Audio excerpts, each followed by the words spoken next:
هو اقرب للتقوى، کہ اگر کسی سے لڑائی جھگڑا بھی تمہارا چل رہا ہے، پھر بھی اگر اس سے کوئی معاملہ اور برتاؤ کرنا ہو تو یاد رکھو عدل اور انصاف کے ساتھ برتاؤ کرنا. کہیں ایسا نہ ہو کہ اس کی لڑائی اور جھگڑے کی وجہ سے تم حد سے آگے بڑھ جاؤ اور اس کے ساتھ عدل اور انصاف نہ کر سکو. ایسا نہیں ہونا چاہیے. عین لڑائی کے میدان میں بھی اسلام حد سے تجاوز کرنے اور عدل کے دامن کو چھوڑنے کی اجازت نہیں دیتا. ہر حال میں اسلام عدل پر قائم رہنے کا حکم کرتا ہے. کونوا قوامین بالقسط شہداء للہ ولو علی انفسکم او الوالدین والاقربین، کہ حق اور انصاف کے ساتھ کھڑے رہو، چاہے اس کا نقصان تمہاری ذات کو کیوں نہ پہنچے، تمہارے والدین اور رشتہ داروں کو کیوں نہ پہنچے.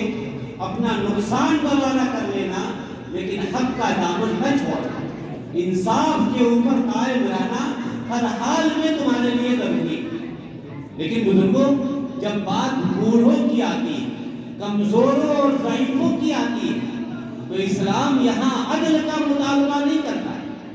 اسلام یہ نہیں کہتا کہ جس طرح تم جوانوں کے ساتھ انصاف کرتے ہو اسی طرح بوڑھوں کے ساتھ بھی انصاف کرو. نہیں، بوڑھوں کے لیے اسلام انصاف سے آگے بڑھ کر عدل کا مطالبہ نہیں کرتا ان کے ساتھ کرنے کا، بلکہ اس سے آگے بڑھ کر فضل اور احسان کی تاکید کرتا ہے کہ بوڑھوں کے ساتھ عدل نہیں بلکہ ان کے ساتھ فضل ہونا چاہیے، احسان کا برتاؤ ہونا چاہیے. عدل کا مطلب کیا ہے؟ عدل کا مطلب یہ ہے کہ جیسے کو تیسا جواب دیا جائے، برابر سرابر کا برتاؤ کیا جائے. جو تمہارے ساتھ اچھا کرتا ہے تم اس کے ساتھ اچھا کرو، جو تمہارے ساتھ اچھا نہیں کرتا تم بھی اس کے ساتھ اچھا نہ کرو. یہ ہے عدل اور برابری. لیکن بوڑھوں کے لیے اسلام کی تاکید یہ نہیں ہے. وہ یہ کہتا ہے کہ بوڑھوں کے ساتھ فضل ہونا چاہیے. اگر خدا نخواستہ کبھی وہ تمہیں جھڑک دے، ڈانٹ دے، سختی سے پیش آئیں تو خبردار، تمہیں یہ اجازت نہیں ہے کہ اس ڈانٹ کے بدلے تم بھی انہیں ڈانٹ سناؤ، تم بھی انہیں جھڑکو. وہ اگر بلند آواز سے بول رہے ہیں تو تم بھی جواباً اونچی آواز کر کے بات کرو، اس کی اجازت نہیں. قرآن کہتا ہے وَقَضَىٰ رَبُّكَ أَلَّا تَعْبُدُوا إِلَّا إِيَّاهُ وَبِالْوَالِدَيْنِ إِحْسَانًا. اللہ نے یہ حکم دیا ہے کہ عبادت صرف اور صرف اللہ کی جائے، اور فوراً اللہ نے اپنی عبادت کے بعد جو حکم دیا وہ یہ دیا کہ وَبِالْوَالِدَيْنِ إِحْسَانًا، کہ والدین کے ساتھ اچھا سلوک کرو. آگے فرمایا إِمَّا يَبْلُغَنَّ عِندَكَ الْكِبَرَ أَحَدُهُمَا أَوْ كِلَاهُمَا، کہ اگر تمہاری زندگی میں تمہارے سامنے ماں باپ میں سے دونوں یا دونوں میں سے کوئی ایک بڑھاپے کی عمر کو پہنچ جائیں فَلَا تَقُلْ لَهُمَا أُفٍّ، تو خبردار تم انہیں اف تک نہ کہنا. جواب دینا تو دور کی بات، سخت لہجے میں بات کرنا تو بہت دور کی بات، تمہیں اف تک کہنے کی اجازت نہیں. علماء نے لکھا ہے کہ اف سے مراد صرف اف کہنا نہیں ہے بلکہ ہر وہ جملہ ہے جس سے ماں باپ کو تکلیف پہنچے. اس طرح کا کوئی بھی جملہ اولاد کے لیے اپنے ماں باپ کے سامنے کہنا ناجائز اور حرام. وَلَا تَنْهَرْهُمَا، ان کو جھڑکو نہیں، ڈانٹو ڈپٹو نہیں، ان کو نہ کہو کہ آپ خاموش رہیے، ہمیشہ بولتے رہتے ہیں، آپ کو کیا پتا، آپ تو پڑھے لکھے ہیں نہیں، آپ کو کیا معلوم. خبردار، اس طرح کا کوئی جملہ تمہاری زبان سے ان کے تعلق سے نہیں نکلنا چاہیے. ان سے بات کرو تو اس کا انداز کیا ہونا چاہیے؟ قرآن کہتا ہے وَقُلْ لَهُمَا قَوْلًا كَرِيمًا، جب ان سے بات کرو، گفتگو کرو تو نرمی کے ساتھ، شفقت کے ساتھ، پیار اور محبت کے ساتھ گفتگو کرو. وَاخْفِضْ لَهُمَا جَنَاحَ الذُّلِّ مِنَ الرَّحْمَةِ، جب ان کے ساتھ کھڑے ہو تو سینہ پھلا کر، کندھا اٹھا کر نہ کھڑے ہو بلکہ جھک تواضع اور عاجزی کے ساتھ کھڑے رہو، نرمی کے ساتھ کھڑے رہو۔ وَقُلْ رَبِّ ارْحَمْهُمَا كَمَا رَبَّيَانِي صَغِيرًا، اور ان کے لیے یہ دعائیں کیا کرو کہ اے اللہ جس طرح ان لوگوں نے میرے بچپنے میں میرے ساتھ شفقت کا برتاؤ کیا، اب یہ کمزور اور محتاج ہو گئے ہیں، آپ ان کے ساتھ نرمی اور شفقت کا معاملہ کریں۔ یہ بڑوں کا حق بتایا اسلام۔ اللہ کے رسول صلی اللہ علیہ وسلم نے صرف بوڑھوں کے حقوق زبان سے بیان نہیں کیے بلکہ عملی طور پر کر کے دکھایا۔ الگ الگ موقع پر مختلف زاویے سے آپ نے بوڑھوں کے حقوق بیان کیے۔ آپ سب جانتے ہیں کہ حضرت ابو بکر صدیق رضی اللہ تعالی عنہ جو مسلمانوں کے پہلے خلیفہ ہیں، ان کے والد ابو قحافہ یہ پہلے ایمان قبول نہیں کیے ہوئے تھے، کافر تھے۔ حضرت ابو بکر نے بڑی کوشش کی کہ یہ ایمان قبول کر لیں، لیکن یہ اس کے لیے تیار نہیں ہوئے۔ اللہ کے رسول سے بڑی دعائیں کرایا حضرت ابو بکر، لیکن یہ تیار نہیں ہوتے تھے، کافروں کے ساتھ رہتے تھے۔ فتح مکہ کے بعد جب کفر کا زور ٹوٹا ہے، تب ابو قحافہ ایمان قبول کرنے کے لیے تیار ہوئے۔ جب حضرت ابو بکر کو معلوم ہوا کہ ابو قحافہ ایمان قبول کرنے کے لیے تیار ہو گئے، تو ان کی خوشی کا کیا عالم رہا ہوگا آپ جانتے ہیں، آپ سمجھ سکتے ہیں کہ کتنی خوشی ہوئی ہوگی۔ اور وجہ یہ تھی کہ ابو بکر کے والد مسلمان نہیں تھے، کافر تھے۔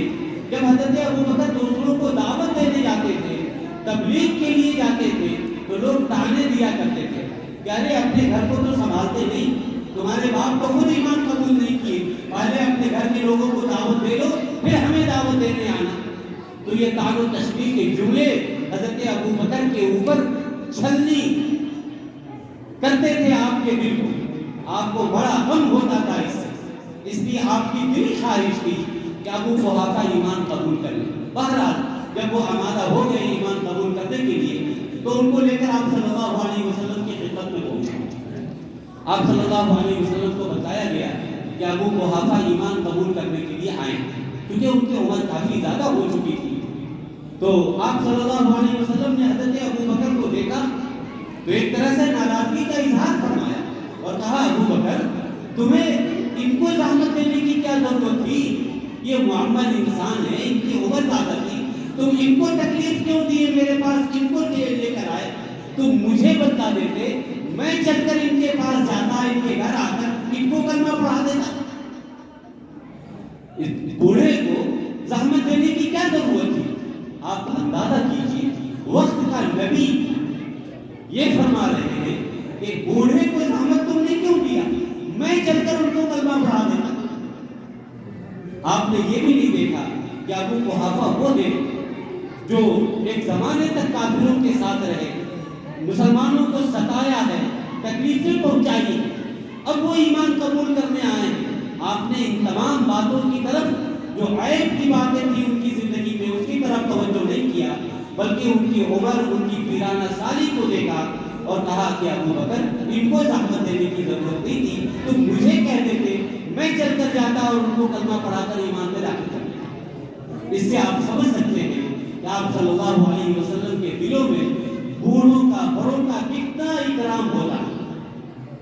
آپ صلی اللہ علیہ وسلم خود فرماتے ہیں کہ میں جب کبھی نماز کی نیت باندھتا ہوں اور مجھے یہ احساس ہوتا ہے کہ میرے پیچھے عورتیں ہیں، بچے ہیں، بوڑھے لوگ نماز پڑھ رہے ہیں، تو میں نماز کو مختصر کر دیتا ہوں۔ جبکہ آپ صلی اللہ علیہ وسلم کی عادت مبارکہ لمبی نماز پڑھنے کی، کافی لمبی لمبی رکعتیں آپ پڑھا کرتے تھے، ایک ایک رکعت میں 6 7 10 پارے پڑھ جاتے تھے۔ لیکن جب امامت کی باری آتی تھی تو آپ فرماتے ہیں کہ چونکہ میرے پیچھے بوڑھے لوگ ہوتے ہیں اور میں نہیں چاہتا کہ لمبی قرت کی وجہ سے بوڑھوں کو تکلیف دیا جائے، اس لیے میں نماز مختصر کر دیتا ہوں۔ بخاری شریف کی روایت ہے، اللہ کے رسول صلی اللہ علیہ وسلم ارشاد فرماتے ہیں کہ تم میں سے جب کوئی شخص امامت کرے اور اس کے پیچھے عورتیں اور بوڑھے موجود ہو تو اس کو چاہیے کہ فلیخفف، نماز کو ہلکی کر دے، چھوٹی کرے، مختصر کرے۔ اور جب کوئی آدمی تنہا اکیلے نماز پڑھے اس کو چاہیے کہ جتنی لمبی چاہے نماز پڑھے۔ تو اسلام کا مزاج یہ ہے کہ ہم اگر جماعت سے نماز پڑھا رہے ہیں تو مختصر نماز پڑھائیں، اور تنہا اپنی نماز پڑھ رہے ہوں تو لمبی لمبی رکعتیں پڑھیں۔ لیکن آج معاملہ بالکل برعکس، ہم سنت پڑھتے ہیں، نفل پڑھتے ہیں تو 4 رکعت 4 منٹ میں پڑھ جاتے ہیں، لیکن وہی مصلی پر کھڑے ہوتے ہیں تو اسی 4 رکعت کو پڑھنے میں 8 10 12 منٹ لگ جاتے ہیں۔ بلکہ اسلام یہ چاہتا ہے کہ جماعت ہلکی ہو۔ صحابہ فرماتے ہیں کہ آپ صلی اللہ علیہ وسلم سے مختصر نماز پڑھانے والا میں نے کوئی امام نہیں دیکھا۔ ایک مرتبہ ایک صحابی کے بارے میں بعض صحابہ نے یہ کہا کہ اللہ کے رسول یہ نماز لمبی پڑھاتے ہیں، ہم لوگ کسانی کرنے والے مزدوری کرنے والے لوگ ہیں، بسا اوقات ہمیں تھکاوٹ کا احساس ہوتا ہے۔ غالباً حضرت معاذ تھے، آپ نے ان کو بلایا اور ڈانٹا اور عجیب جملہ فرمایا، افتان انت یا معاذ، کہ کیا تم لوگوں میں فتنہ ڈالنا چاہتے ہو؟ تمہیں پتہ نہیں کہ تمہارے پیچھے بوڑھے لوگ بھی نماز پڑھ رہے ہیں، لہذا جب تمہارے پیچھے بڑے بوڑھے عورتیں ہوں تو نماز کو ہلکی کر دیا۔ نماز جیسی اہم عبادت میں بھی اللہ کے رسول نے بوڑھوں کا اور بچوں کا لحاظ کیا۔ آپ اندازہ کر سکتے ہیں کہ بچوں کا اور بوڑھوں کا کتنا بڑا مقام ہے اسلام میں۔ آپ نے فرمایا من لم یرحم صغیرنا ولم یعقر کبیرنا فلیس منا، کہ جو چھوٹوں پر شفقت نہ کرے اور بڑے بزرگوں کا اکرام نہ کرے وہ ہم میں سے نہیں، وہ ہم میں سے نہیں۔ یہ صرف نصیحت نہیں ہے، ایک وارننگ ہے کہ اگر مسلمان بن کے رہنا ہے تو تمہارے لیے ضروری ہے کہ تم بڑے بوڑھوں کا اکرام کرو۔ اللہ کے رسول نے فرمایا کہ جو آدمی بوڑھوں کا اکرام کرتا ہے اللہ تعالیٰ اس کے بڑھاپے میں ایسے لوگ مہیا کریں گے جو اس کے بڑھاپے میں اس کی تعظیم کریں گے۔ اور اگر کوئی انسان اپنی جوانی میں بوڑھوں کا احترام نہیں کرتا تو پھر اس کے بڑھاپے میں بھی اس کی اولاد اس کی تعظیم نہیں کرے گی۔ اس لیے آپ اگر یہ چاہتے ہیں کہ آپ کا بڑھاپا اطمینان سے گزرے، چین سکون کے ساتھ گزرے، لوگ آپ کی تعظیم کریں، تو اس کے لیے ضروری ہے کہ آپ بوڑھوں کا احترام کیجیے، بوڑھوں کا احترام کیجیے۔ یہ اسلام کا ایک بہت تاکیدی حکم ہے۔ لیکن اس کے برعکس ہمارے قوم و سماج میں آج ہمارے نوجوان اتنے مصروف ہو گئے ہیں کہ آج ان کے پاس بڑے بوڑھوں کے لیے وقت دینے کے لیے کوئی وقت نہیں بچا۔ آفس سے آئے تو آفس کا ٹینشن ساتھ لیتے ہوئے آتے، گھر آئے موبائل پر لگے ہوئے، بیوی بچے بھی مشغول رہے چلے گئے، بوڑھے باپ سے خیریت پوچھنے کی بھی انہیں فرصت نہیں ہوتی کہ ابو آپ کا کیا حال ہے، آپ کی طبیعت ٹھیک تو ہے، کسی چیز کی ضرورت تو آپ کو نہیں ہے۔ بن مانگے ان کو پیسے دینا چاہیے، ان کی خیریت معلوم کرنی چاہیے، ان سے پوچھنا چاہیے کہ آپ کو کوئی ضرورت ہو تو ہم سے بتائیں۔ بسا اوقات ان کو بعض چیزوں کی ضرورت تو ہوتی ہے لیکن کہتے ہوئے شرم محسوس کرتے ہیں، عار محسوس کرتے ہیں۔ ہمیں اس کا انتظار نہیں کرنا چاہیے کہ وہ ہم سے کہیں گے تو ہم ان کی ضرورت پوری کریں گے، بلکہ از خود معلوم کر کے ان کی ضرورتوں کو پورا کرنا چاہیے۔ یہ اسلام کی تاکید ہے نوجوانوں کی۔ اس لیے آج کے دور میں بوڑھوں کا حق بہت تیزی سے مارا جا رہا ہے، سماج کا ایک عضو معطل بنا کر رکھ دیا گیا۔ یورپ کا دیکھا دیکھی، وہاں تو اولڈ ایج ہاؤس بن رہے ہیں، لوگ بوڑھے نہیں ہوئے تو اولڈ ایج ہاؤس میں ان کو لے جا کے چھوڑ دیا جاتا ہے۔ اسلام میں بوڑھا بوجھ نہیں ہوتا بلکہ یہ جنت کمانے کا ذریعہ ہوتا ہے۔ آپ اگر اپنی جنت بنانا چاہتے ہیں تو یہ دنیا ہی میں ممکن ہے کہ آدمی ماں باپ کی خدمت کر کے اپنی جنت بنا لے۔ اللہ کے رسول صلی اللہ علیہ وسلم نے فرمایا کہ کوئی انسان اگر پیار اور محبت کے ساتھ اپنے ماں باپ کو ایک نگاہ دیکھتا ہے تو ایک مقبول حج اور عمرے کا ثواب اللہ اسے عطا فرماتے ہیں۔ آج ہمارا مزاج کیا ہے کہ 4 لاکھ 5 لاکھ لگا کر عمرہ کرنے اور حج کرنے کے لیے تو ہم بےتاب رہتے ہیں، جبکہ عمرہ واجب اور فرض نہیں، لاکھوں روپیہ اس کے لیے ہم خرچ کرتے ہیں۔ ایک عمرہ میں کم سے کم 1 لاکھ یا اس سے زیادہ خرچ ہو ہی جاتا ہے، ایک حج میں 5 لاکھ کے آس پاس خرچ ہو جاتا ہے، ہم اس کے لیے تو خرچ کرنے کے لیے آمادہ ہو جاتے ہیں۔ لیکن بوڑھے ماں باپ جو گھر کے اندر بیٹھے ہوئے ان کو پیار اور محبت سے ایک نگاہ دیکھ لینا، اس پہ ہمیں اتنا بڑا اجر و ثواب ملتا ہے، لیکن اس کو حاصل کرنے کی ہمارے اندر کوئی شوق، کوئی جذبہ پیدا نہیں۔ اس لیے یہ سماج کا ایک طبقہ ہے، ہماری ذمہ داری ہے کہ ہم اپنے بوڑھوں کا احترام کریں، اعزاز کریں۔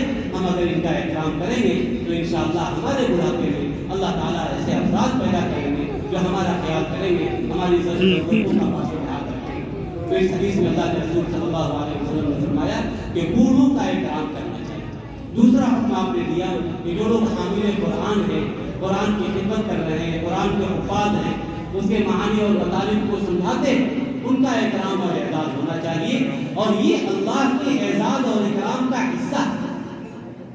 بوڑھوں کی تعظیم کرنا، علماء کی تعظیم کرنا، حفاظ کی تعظیم کرنا، یہ در حقیقت اللہ کی تعظیم میں شامل ہے۔ اس لیے ہمیں اور آپ کو چاہیے کہ ہم بوڑھوں کا بھی اکرام کریں، حاملین قرآن کا بھی اکرام کریں۔ اگر ہم ان کا اکرام کریں گے تو اللہ تعالیٰ اس کی وجہ سے اس دنیا میں بھی برکتیں نازل کریں گے، اور اس دنیا کی بھلائی اور سعادت بھی اللہ ہمیں نصیب فرمائیں گے، اور آخرت کی بھلائی اور نیک نامی بھی ہمارے حصے میں آئے گی۔ اللہ سے دعا ہے کہ اللہ تعالیٰ ہم سب کو اپنے بڑے بوڑھے کا احترام کرنے کی توفیق عطا فرمائے، والدین کے ساتھ سلوک کرنے کی توفیق عطا فرمائے۔ وآخر دعوانا ان الحمد للہ۔